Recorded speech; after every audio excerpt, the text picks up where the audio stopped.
So I recently had a question about how to escape from closed guard, and there's a lot of different ways. I'm gonna show you a couple unorthodox ways that I tend to resort to, but we have to remember when we're in closed guard, this person's constantly looking to break our pressure, and that's really the big fight that we have, right? Even if I've got good posts, armpit, bicep, hips, whatever, it doesn't matter. He's constantly gonna be looking to break those grips, right? Trying to get my arms dragged across. On top of that, anytime I start trying to come up onto my feet, he starts pulling his knees into his chest. Even if I've got good posts, like my weight is still coming forward because now I'm bearing all that weight on my back, which means a lot of times I'm gonna post or collapse, or even as I'm in the process of posting up on this leg, when he pulls his knees in, I'm not even gonna make it up to my second leg. So this ultimately becomes a fight of getting out of closed guard, right?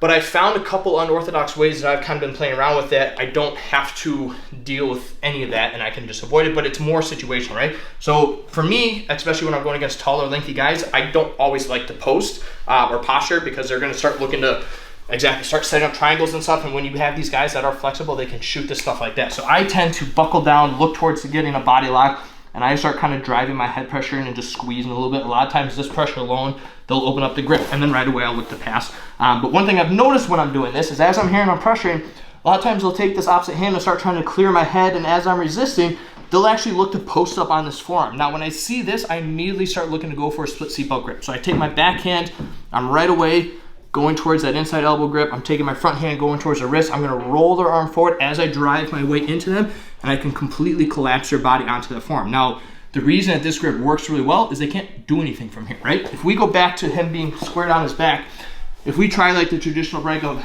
driving the knee up and me just trying to clear this leg, he has all the ability in the world to start shooting triangles from here, hitting omoplatas, all sorts of things, right? When we get this arm trapped underneath him, he's got nothing that he can do. So I can literally just start kind of pressuring this leg down and immediately look to bring my knee up and over and just pin my knee to the mat, and I can staple this position from here. He can't turn onto his back because my arm is here. So if he tries to go towards his back and get his back to the mat, it's not happening. Now, typically I'll take that front hand, look to hook behind the neck, and I'll start pulling myself in. Maybe I do kind of a back step, and I look to secure side control from there. I've also found that you can actually use this to take the back as well. When I'm collapsed, I can actually come behind the arm and pressure behind the head here. Because again, as long as I'm maintaining this seatbelt grip here and I pressure in, he doesn't really have anywhere to go. Again, I'll still kind of secure this grip just so it gives something for me to pull into. And now I'm actually just gonna start kind of clearing these legs, and I can step up and over and actually look to take the back. We can look to get the gift wrap, and I can come all the way around and we can get a back take off that. Now, if they're not giving you that option, right? Maybe I'm body locking, nothing's happening, they're just kind of keeping their hands here. All right, now I'm gonna kind of go with my option B, which is as they're hand fighting, I'm looking to get control of one wrist. So typically I'll let them start kind of grabbing my arms.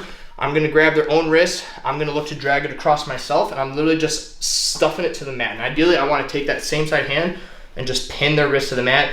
I can take my opposite hand and look to post on their elbow. And pretty much what I'm doing is just preventing him from being able to pull this arm back, right? From here, post up on the one leg. Now, even if he starts trying to bring his knees in, I still am able to stand up. It's not as off balancing as if I'm just kind of standing here and he pulls his knees in, like I'm gonna go right away. But by me posting on him, I'm using this as my support to where I can get here.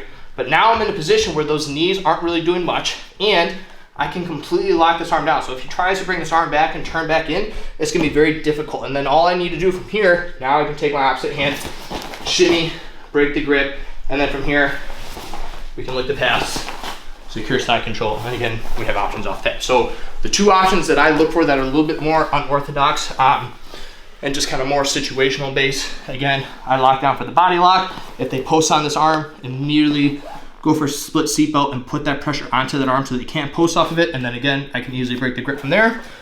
Or option two, I take one of their arms, look to stuff it onto that far hip, post on that rear elbow as much as possible, and literally put all my weight into this arm as I'm posting up and standing. And then from here, I look to break that far grip.